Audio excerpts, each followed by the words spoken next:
Welcome to voice of Tamil viewers. கடந்த சில தினங்களா எவ்வளோ வதந்திகள் சோஷியல் மீடியா பக்கம் போனாலும் சரி, மெயின் ஸ்ட்ரீம் மீடியாக்குள்ள போனாலும் சரி, எல்லாரும் உட்காந்து இந்த விஷயத்தை பத்தி தான் விவாதம் பண்ணிட்டு இருந்தாங்க.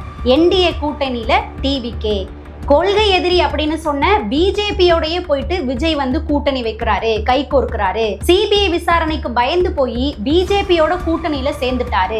தொகுதிகள் எல்லாமே கன்ஃபார்ம் ஆயிடுச்சு. விஜய்க்கு வந்து துணை முதல்வர் பதவி கொடுக்க போறாங்களா, 90 தொகுதிகள் கொடுக்க போறாங்களா அப்படின்னு சொல்லி எக்கச்சக்கமான வதந்திகளை வந்துட்டு பரப்பிட்டு இருந்தாங்க. இந்த வதந்திகள் எல்லாத்துக்கும் இப்போ தளபதி அவர்கள் ஃபுல் ஸ்டாப் வச்சிருக்கிறாங்க. இதுல இன்னொரு முக்கியமான விஷயம் என்ன அப்படின்னு பார்த்தோம்னா, இப்படி சமீப நாட்களா போய்கிட்டு இருந்த வதந்தி தளபதி அவர்கள் ஃபுல் ஸ்டாப் வச்சாலும் இந்த சைடு பார்த்தோம் அப்படின்னா அடுத்த விஷயத்தை பரப்புறதுக்கு கையில எடுத்திருக்கிறாங்க. என்ன விஷயம் அப்படின்னு பார்த்தோம்னா, கரூர் விவகாரம் இருக்கு இல்லையா, 41 பேர் பரிதாபமா உயிரிழந்தாங்க இல்லையா, அந்த சம்பவம் நடந்த இடத்துல ஜனநாயகன் படத்திற்கான ஷூட்டிங் நடந்தது அப்படின்ற விஷயத்தை இப்போ பரப்ப ஆரம்பிச்சிருக்காங்க. அதுலயும் இப்போ 3வது முறையா தளபதியை வந்து சிபிஐ விசாரணைக்கு அழைத்திருந்தாங்க இல்லையா, அந்த விசாரணையே இதை பத்தி விசாரிக்கிறதுக்காக தான் சிபிஐ வந்துட்டு அழைத்தாங்க அப்படின்ற அளவுக்கு விஷயங்களை வந்துட்டு பேசிட்டு இருக்கிறாங்க.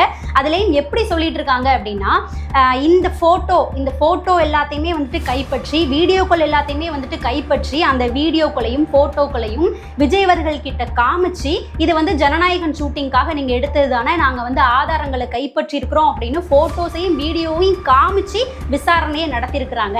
அந்த போட்டோஸ் வந்துட்டு இதுதான், அந்த வீடியோக்கள் வந்து இதுதான் அப்படின்ற அளவுக்கு சோஷியல் மீடியால போஸ்ட் பண்ணியும், சில மெயின் ஸ்ட்ரீம் மீடியாக்கள் இந்த விஷயங்களை டெலிகாஸ்ட் பண்ணியும் இப்போ வந்துட்டு பேசிட்டு இருக்கிறாங்க, பரப்பிட்டு இருக்கிறாங்க. இதுல நாம முக்கியமா நோட் பண்ணக்கூடிய ஒரு விஷயம் என்ன அப்படின்னா, நாம இந்த கரூர் விவகாரத்தை பத்தி பேசக்கூடிய ஒரு வீடியோலையும் இந்த விஷயத்தை நல்லாவே தெளிவுபடுத்திட்டு இருக்கிறோம். அதாவது சிபிஐ விசாரணை அப்படின்றது எவ்வளோ கான்ஃபிடென்ஷியலா இருக்கும், எவ்வளோ சீக்ரெட்டா மெயின்டைன் ஆகும் அப்படின்றத பத்தி நாம எல்லாருக்குமே வந்து தெரியும். அந்த சிபிஐ ஆஃபீஸர்ஸ்க்கும் சம்பந்தப்பட்ட நபருக்கும் தான் அங்க என்ன விஷயம் நடந்தது அப்படின்றது தெரியும், கேட்கப்பட்ட கேள்விகள் உட்பட. வெளியில இருக்கக்கூடியவங்களுக்கு கன்ஃபார்மா தெரியாது. சம்பந்தப்பட்ட நபர்கள் வெளியில வந்து செய்தியாளர்களை சந்திக்கும் போது கூட இந்தந்த கேள்விகளை கேட்டாங்க அப்படின்றத வந்து சொல்லக்கூடாது. ஸோ சீக்ரெட்டாவே தான் சிபிஐ விசாரணை அப்படின்றது மெயின்டைன் ஆகும். சிபிஐ அவங்களோட குற்றப்பத்திரிகையை தாக்கல் பண்ற வரைக்கும் யாருக்குமே தெரியாது. ஸோ அப்படி இருக்கும்போது இங்க இருக்கக்கூடிய சில பக்கங்கள், சில மெயின் ஸ்ட்ரீம் மீடியாக்கள் இந்த போட்டோவை காமிச்சு தான் விஜய் அவர்கள் கிட்ட கேள்வியை கேட்டாங்க.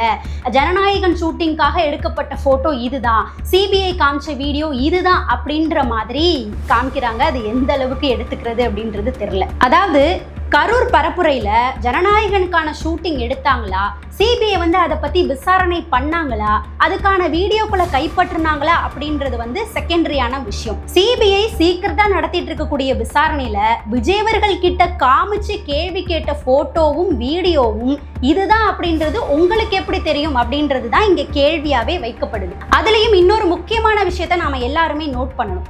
இந்த வதந்தி எப்போல இருந்து பரப்பப்பட ஆரம்பிச்சது அப்படின்ற விஷயத்தை நாம நோட் பண்ணணும். அதாவது இந்த சைடு மார்ச் 18ஆம் தேதி ஈவினிங் போல தளபதி விஜய் அவர்கள் பார்த்தோம் அப்படின்னா இஃப்தார் நோன்பு திறக்கும் நிகழ்ச்சிக்கு போயிருந்தார் இல்லையா, அங்க போயிட்டு கூட கடைசி ஒரு 2 நிமிடங்கள்ல பிஜேபியோடலாம் கூட்டணி கிடையாது, என்டிஏயோடலாம் நாங்க வந்துட்டு கூட்டணி வைக்கல, நாங்க வந்து மக்கள் பக்கம் தான் வந்துட்டு நிக்கிறோம், தாவேகாவினுடைய தலைமையில தான் கூட்டணி அமையும், மக்களோட தான் நாங்க கூட்டணி அப்படின்றதையும், வதந்திகள் எல்லாம் நம்பாதீங்க, இவங்க இப்படிதான் பரப்புவாங்க அப்படின்றத ரொம்பவே தெளிவா தளபதி அவர்கள் ஒரு விளக்கம் கொடுத்து பேசியிருந்தார் இல்லையா.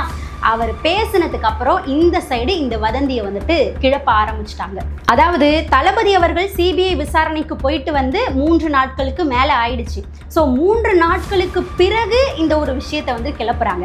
அப்படி இந்த விஷயம் உண்மையா இருந்தா அதை போடணும் அப்படின்னு நினைச்சிருந்தா அவர் சிபிஐ விசாரணைக்கு போயிட்டு வந்தோடனே இந்த விஷயத்தை டெலிகாஸ்ட் பண்ணியிருக்கலாம், இந்த விஷயத்தை பத்தி எல்லாரும் உட்காந்து பேசியிருக்கலாம். ஒரு சில மெயின் ஸ்ட்ரீம் மீடியால இப்போ போடுறீங்களே அது மாதிரி அப்பவே கூட வந்துட்டு போட்டிருந்திருக்கலாம். அப்ப போடாம 3 நாட்கள் கழிச்சு அவர் இப்போ இஃப்தார் நிகழ்ச்சியில நாங்க கூட்டணிலாம் கிடையாது அப்படின்றத மக்கள் மத்தியில எந்த இடத்துல சொல்லணுமோ இஸ்லாமியர்கள் மத்தியில இந்த விஷயத்தை தெளிவுபட பேசினதுக்கு அப்புறம் ஓகே அது முடிஞ்சிருச்சுப்பா, அதுக்கு கிளாரிஃபை கொடுத்துட்டாங்க அப்படின்னு சொல்லி அடுத்த விஷயத்த கையில எடுத்திருக்கிறாங்க அப்படின்னு பார்க்க தோணுது. ஸோ இந்த வதந்திகள் எல்லாம் யாரு பரப்புறாங்க, எதுக்காக பண்றாங்க அப்படின்றதுக்கான பதில் மக்களுக்கே தெரியும். உங்களுக்கான பதிலை வந்து நீங்களே கமெண்ட் செக்ஷன்ல சொல்லுங்க. இதுல இன்னொரு முக்கியமான விஷயம் என்ன அப்படின்னு பார்த்தோம்னா, தளபதி அவர்கள் டிவிகே அப்படின்ற ஒரு கட்சியை ஆரம்பிக்கும் போதே அவங்க அரசியலுக்குள்ள இறங்குறதுக்கு முன்னாடியே அவங்களுடைய முதல் மாநாட்டிலேயே பார்த்தோம் அப்படின்னா டிவிகேவினுடைய எதிரிகள் யாரு அப்படின்றத ரொம்பவே தெளிவா பதிவு பண்ணிட்டு தான் அரசியலுக்குள்ளேயே வந்தாங்க.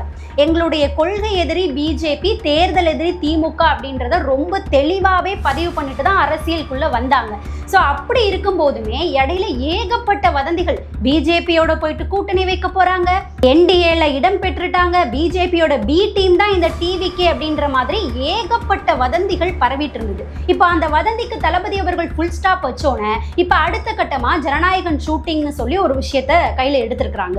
இதுல இன்னொரு விஷயம் என்ன சொல்லப்படுது அப்படின்னா, அவங்க வந்துட்டு இதுதான் ஜனநாயகன் ஷூட்டிங்காக எடுக்கப்பட்டது அப்படின்னு சொல்லிட்டு ஒரு ட்ரோன் ஷாட் அந்த வீடியோ எடுத்து வெளியிட்டு இருக்கிறாங்க இல்லையா. அந்த வீடியோவே அந்த கரூர் பிரச்சாரம் நடந்துட்டு இருந்தப்போ லைவ்ல வந்துட்டு ட்ரோன் ஷாட்லாம் எடுக்கப்பட்டிருக்கும் இல்லையா. ஸோ அதுல இருந்து கட் பண்ணி தான் அந்த வீடியோவே எடுத்து போட்டு வச்சிருக்காங்க அப்படின்ற மாதிரியும் சொல்லப்படுது. இதுல இன்னொரு முக்கியமான விஷயத்தை நாம நோட் பண்ணணும். என்ன அப்படின்னா, டிவிகேவுக்கு சாதகமா இந்த அவங்களே கட் பண்ணி வெளியிட்ட வீடியோலையுமே ஒரு விஷயம் இருக்குது. என்னன்னா, அந்த ட்ரோன் ஷாட்டை நோட் பண்ணி பாருங்க. அதுல டிவிகே அந்த நிகழ்ச்சியை நடத்துறதுக்காக ஜென்ரேட்டர் வச்சு போட்ட லைட்ஸ் மட்டும்தான் இருக்குது. மற்றபடி அந்த ஏரியாவில் ஓவராலாக ஃபுல்லாகவே வந்துட்டு கரண்ட்டை கட் பண்ணியிருக்கிறாங்க விஜய் அவர்கள் பேசும்போது. அந்த ஒரு உண்மையான விஷயம் அவங்க வெளியிட்ட ட்ரோன்லேருந்தே வந்துட்டு ட்ரோன் காட்சியிலேருந்தே வந்து தெரிய வருது. அடுத்ததாக பார்த்தோம் அப்படின்னா இன்னொரு முக்கியமான விஷயமும் இருக்குது. அந்த ஜனநாயகன் படம் ஷூட்டிங் அப்படின்னு சொல்லி அந்த ட்ரோன் ஷாட் வீடியோஸ், அதுக்கப்புறம் சில இமேஜஸ்லாம் வெளியிட்டு பேசிகிட்டு இருக்காங்க இல்லையா. அதோடைய சேர்த்து இதை வச்சு பேசிகிட்டு இருக்காங்க. என்னன்னா, ஜனநாயகன் படத்துக்கான ஷூட்டிங் எடுக்கிறதுக்காக அதோட சேர்த்து இந்த விஷயத்தையுமே வந்து பேசிட்டு இருக்கிறாங்க. அதாவது என்னன்னா, ஜனநாயகன் படத்துக்கான ஷூட்டிங்கை எடுக்கிறதுக்காக ஒரு கேமரா டீம் இருக்காங்களே, அவங்க வந்து இந்த கரூர் பரப்புரை கூட்டத்தில் இறக்கி இருந்தாங்க அவங்களும் அப்படின்ற மாதிரி அந்த ஒரு இமேஜஸையும் வெளியிட்டு பேசிட்டு இருக்கிறாங்க. ஆக்சுவலா உண்மையான விஷயம் என்ன அப்படின்னா, இந்த கேமரா டீம் பார்த்தோம் அப்படின்னா ஆரம்பத்திலேருந்தே விஜய் அவர்களோட இருக்கிறாங்க. டிவிகே அப்படின்ற கட்சி ஆரம்பிச்சதுலேருந்து டிவிகே கட்சிக்கு ரெஃபரன்ஸா வீடியோக்கள், இமேஜஸ் இது எல்லாமே தேவைப்படும். எல்லா கட்சியுமே வந்துட்டு அதை ஷூட் பண்ணுவாங்க இல்லையா. ஸோ அதுக்காக உருவாக்கப்பட்ட கேமரா டீம் தான் வந்துட்டு அது. இந்த கரூர் பிரச்சாரம் நடந்த கூட்டத்தில் மட்டும் கிடையாது, தளபதி அவர்கள் அதுக்கு முன்னாடி நடத்தின ஒரு பிரச்சார கூட்டத்திலையும் இந்த கேமரா டீம் இருந்திருக்கிறாங்க. வீடியோஸ், இமேஜஸ் எல்லாமே வந்துட்டு ஷூட் பண்ணியிருக்கிறாங்க. இதுதான் வந்துட்டு உண்மையான விஷயமே. அதை வந்து இந்த மாதிரி போர்ட்ரேட் பண்ணி இப்போ பேசப்பட்டு வந்துட்டு இருக்கு. அடுத்ததா இன்னொரு விஷயமும் இருக்குது. என்ன அப்படின்னா, இப்போ தேர்தல் தேதி வந்துட்டு அறிவிச்சிட்டாங்க. ஏப்ரல் 23ஆம் தேதி தேர்தல். ஸோ தேர்தல் ஆணையமும் அவங்களுக்கான பாதுகாப்பு நெறிமுறைகள்னு இருக்கும் இல்லையா, அந்த நெறிமுறைகள் எல்லாத்தையுமே கொண்டு வந்துட்டு இருக்காங்க.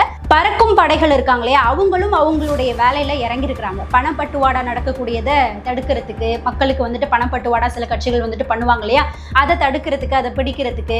அதுக்கப்புறம் பார்த்தா பரிசு பொருட்கள் எல்லாம் வந்துட்டு கொடுத்து வாக்கு கேட்பாங்க. இதெல்லாம் வந்துட்டு பண்ணக்கூடாது, இது வந்து தேர்தல் விதிமுறைகள் வந்துட்டு இருக்கக்கூடியது. ஸோ அதெல்லாம் வந்து ஸ்டாப் பண்ணுறதுக்காகவும், அதெல்லாம் கண்டுபிடிக்கிறதுக்காகவும், பறிமுதல் பண்ணுறதுக்காகவும் பறக்கும் படைகள் அவங்களுடைய வேலைகளை வந்துட்டு பண்ண ஸ்டார்ட் பண்ணிட்டாங்க. ஸோ தேர்தல் ஆணையத்திலேருந்து என்ன செய்தி வெளியாயிருக்கு அப்படின்னு பார்த்தோம்னா, இதுவரைக்கும் 42 கோடி பணம் வந்துட்டு பறிமுதல் செய்யப்பட்டிருக்குது, பரிசு பொருட்களுமே வந்துட்டு பறிமுதல் செய்யப்பட்டிருக்குது அப்படின்ற ஒரு செய்தி வந்து வெளியாயிருக்குது. இந்த செய்தி வந்து எல்லா மெயின் ஸ்ட்ரீம் மீடியாக்கள், எல்லா சோஷியல் மீடியா பேஜஸ்லையுமே வந்துட்டு டெலிகாஸ்ட் ஆனது. இதில் விஷயம் என்ன அப்படின்னு பார்த்தோம்னா, குறிப்பாக ஒரு குறிப்பிட்ட சேனல் இருக்காங்க. அந்த சேனல் யார் அப்படின்றது உங்களுக்கே தெரியும். அந்த சேனல்லையும் இந்த விஷயத்தை வந்து டெலிகாஸ்ட் பண்ணாங்க.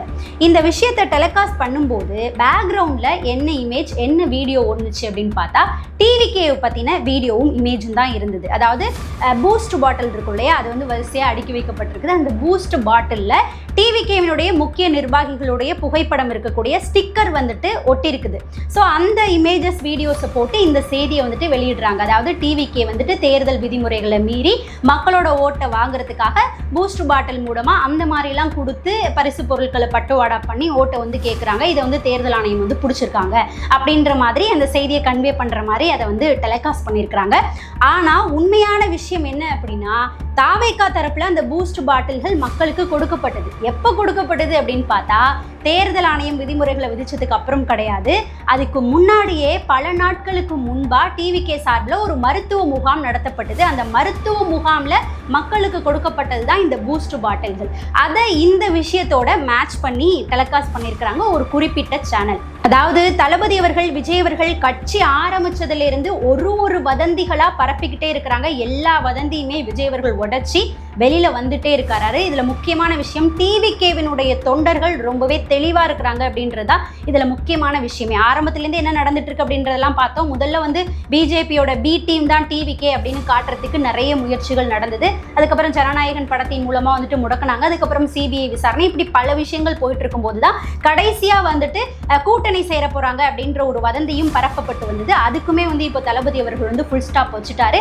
இப்போ அடுத்தபடியா இந்த ஜனநாயகன் ஷூட்டிங் சிபிஐ விசாரணை அப்படின்றத வந்து கையில எடுத்திருக்கிறாங்க. அதாவது என்ன பேசினாலும் என்ன சொன்னாலும் இந்த வதந்திகள் அப்படின்றது தேர்தல் நெருங்க தளபதி அவர்கள் மேல அதிகமாவே போடப்பட்டு வந்துகிட்டே தான் இருக்கும். இதுல தளபதி அவர்கள் அந்த இஃப்தார் நோன்பு திறக்கக்கூடிய நிகழ்ச்சியில பிஜேபியோட எல்லாம் கூட்டணி கிடையாது, வதந்தி எல்லாம் நம்பாதீங்க அப்படின்னு சொல்லி விளக்கம் கொடுத்துட்டு இருக்காரு.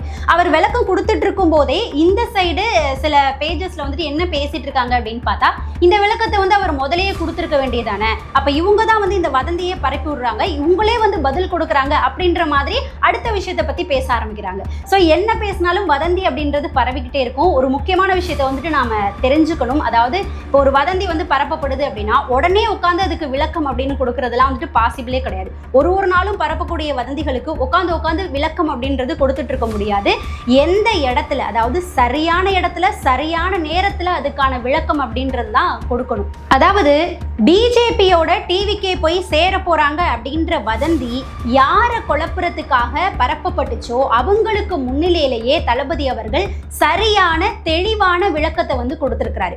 குறிப்பா இஸ்லாமியர்களுடைய வாக்குகள் டிவிகேக்கு போகக்கூடாது, அவங்கள குழப்ப நிலையில வச்சிருக்கணும் அப்படின்றதுக்காக தான் இந்த வதந்திகள் அப்படின்றது பரப்பப்பட்டுச்சு. ஸோ தளபதி அவர்கள் சரியான நேரத்துல சரியான இடத்துல தகுந்தவங்க முன்னாடியே அவங்களுக்கு ஏற்பட்டிருக்கக்கூடிய சிறிய குழப்பங்களுக்கும் விளக்கம் கொடுக்கிற மாதிரி ரொம்பவே தெளிவா வந்துட்டு பேசி அந்த வதந்திகள் எல்லாத்துக்குமே ஃபுல் ஸ்டாப் வச்சு முடிச்சிருக்காரு. இன்னும் தேர்தல் நெருங்க எதிர்பார்க்காத அளவுக்கு வதந்திகள் அப்படின்றது பரப்பப்படும். அது எல்லாத்தையுமே உடைச்சி தளபதி அவர்கள் வெளியில வருவாரு.